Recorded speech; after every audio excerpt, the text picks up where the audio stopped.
बिस्मिल्लाहिर्रहमानिर्रहीम। अज़ीज़ तलबा अस्सलाम वालेकुम।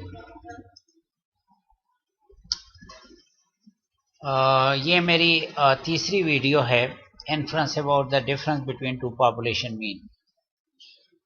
पहली वीडियो हमने बेसिकली यही काम था, लेकिन हमने जेड डिस्ट्रीब्यूशन से वो सॉल्व किया, इसलिए कि एजम्पशन जेड डिस्ट्रीब्यूशन के साथ मिल रहे थे।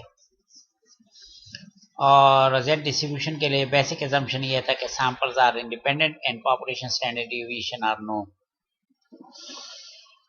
फिर हमने दूसरी वीडियो इसी काम पर कर ली कि μ1 माइनस μ2 को हम कैसे एस्टिमेट कर सकते हैं। The sample were then also independent, लेकिन पॉपुलेशन स्टैंडर्ड डिवीएशन नोन नहीं थे, और इस वजह से हमने टी डिस्ट्रीब्यूशन से क्वेश्चन सॉल्व किया। अब की दफ़ा हमें उसी प्रॉब्लम को μ1 माइनस μ2 की एस्टिमेशन वगैरह या उसके टेस्टिंग ऑफ हाइपोथेसिस का क्वेश्चन सॉल्व कर रहा हूँ, लेकिन मसला ये है कि the samples are not independent, मेज सैंपल डिज़ाइन है। तो ये तीसरा जो केस है ये पहले दो से बिल्कुल मुख्तलिफ है। आइए पहले प्रॉब्लम देख लेते हैं।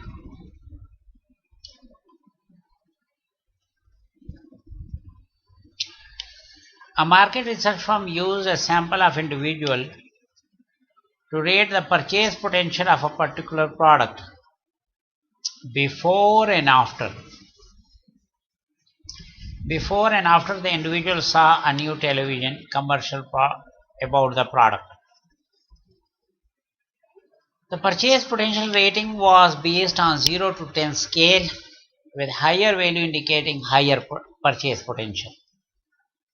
The null hypothesis stated that the mean rating after would be less than or equal to the mean rating before.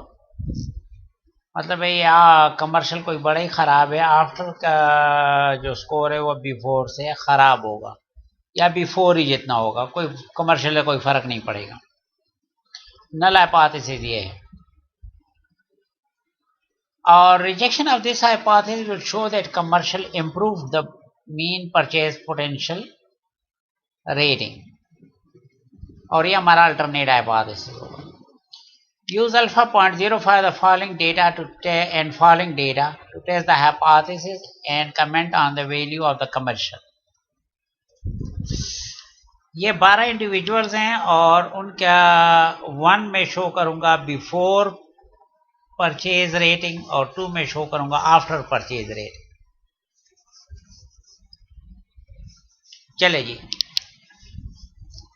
पहली बात ये, सबसे पहली बात, here the before and after sample are not independent is, ये बात बस ये फिक्रा बढ़ाए हमें, is after commercial score is obtained from the same individual from whom before commercial score was acquired. ये 2 आपने जिस बंदे से लिया है, ये स्कोर 2 आपने जिस बंदे से लिया है, ये 8 उसी से लिया है, ठीक है ना जी। ये वो खास बात है कि जिसकी वजह से ये सैंपल डिपेंडेंट हो गया। ये 4 आपने जिस से लिया है उसी से आपने ये 6 भी लिया है, इस बंदे से, इस तरीके से। ये बात जो है ना इस सैंपल्स को डिपेंडेंट बनाती है,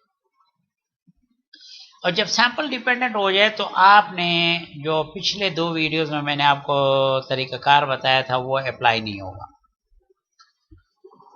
तो बहरहाल here the before, ये तो फिक्र आपको समझ आ गया। We obtained the following summary from Microsoft Excel।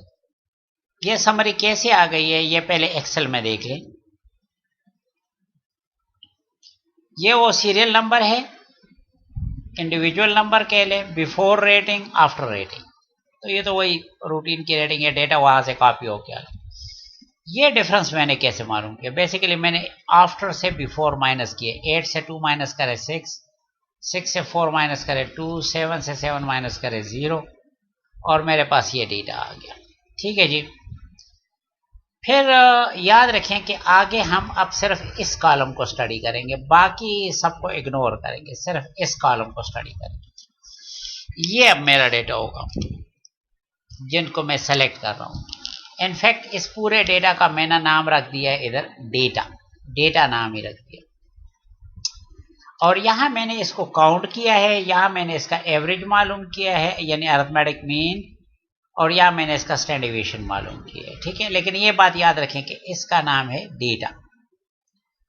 यहाँ क्या फार्मूला लिखा हुआ है, ये देखें काउंट डेटा, यानी ये ऑब्जर्वेशन काउंट कर लो, वो क्या 12, इसका एवरेज मालूम कर लो, डेटा का एवरेज मालूम कर लो, और डेटा का सैंपल स्टैंडर्ड डेविएशन मालूम कर लो। तो ये फार्मूले हैं।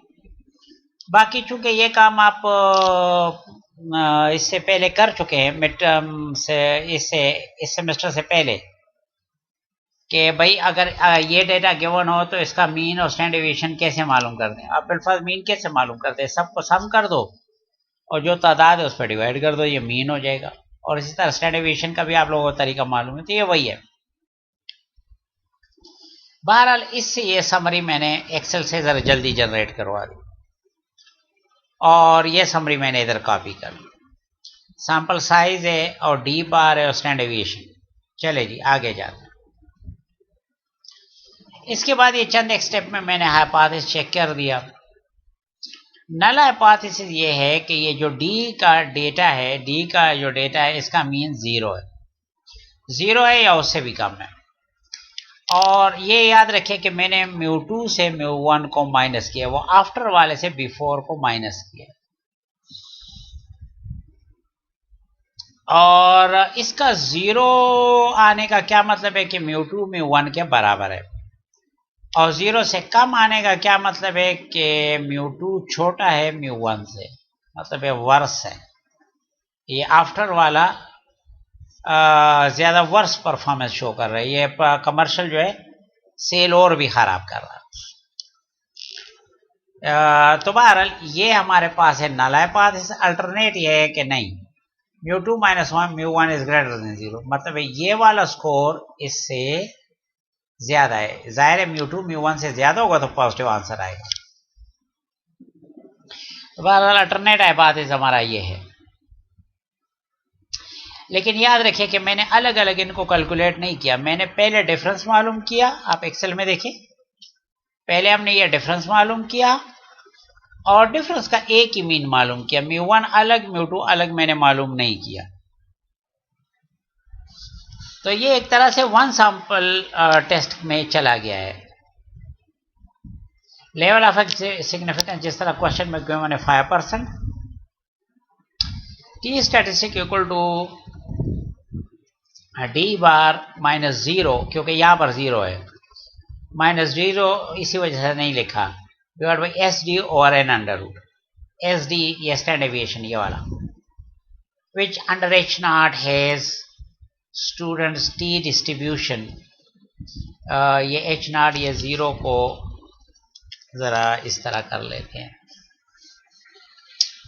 विच अंडर एच नॉट है student T distribution with n-1, क्योंकि n हमारे पास 12 है तो n-1 11 डिग्रीज ऑफ फ्रीडम होगा।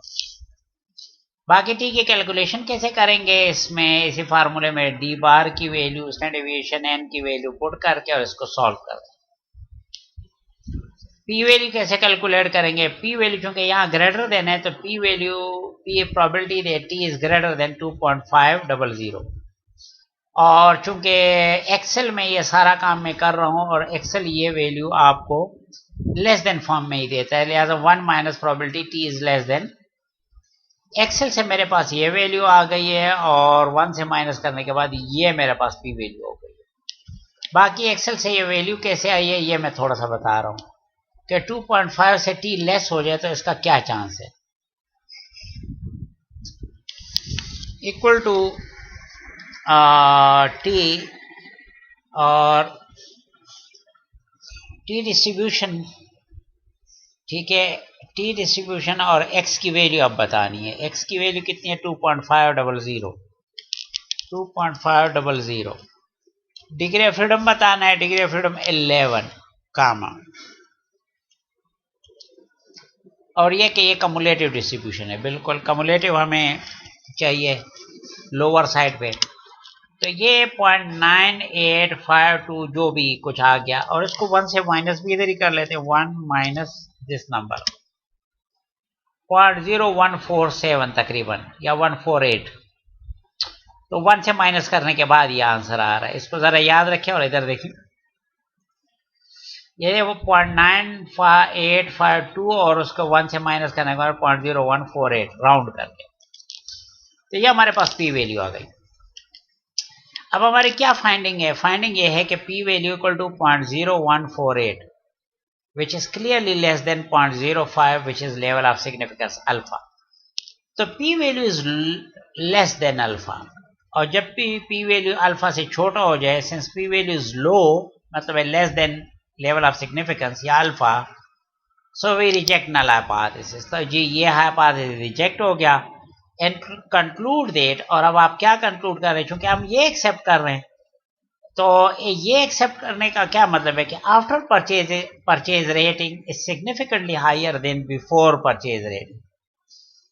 और what it indicates, it indicating that effectiveness of commercial, कि ये कमर्शियल इफेक्टिव है, लोग आफ्टर रेटिंग ज्यादा दे रहे हैं, लोग आफ्टर रेटिंग ऑन एवरेज ज्यादा दे रहे हैं। तो बस इतनी सी बात थी और ये टेस्टिंग का काम मुकम्मल हो गया। बाकी इसी तरह इसमें इंटरवल एस्टिमेशन या पॉइंट एस्टिमेशन वाला काम भी हो सकता है। ये थोड़ा सा काम मैं आपके लिए छोड़ रहा हूँ as an exercise. Hopefully student को बात की समझ आ गई होगी। अस्सलाम वालेकुम वरहमतुल्लाहि वबरकातुहू।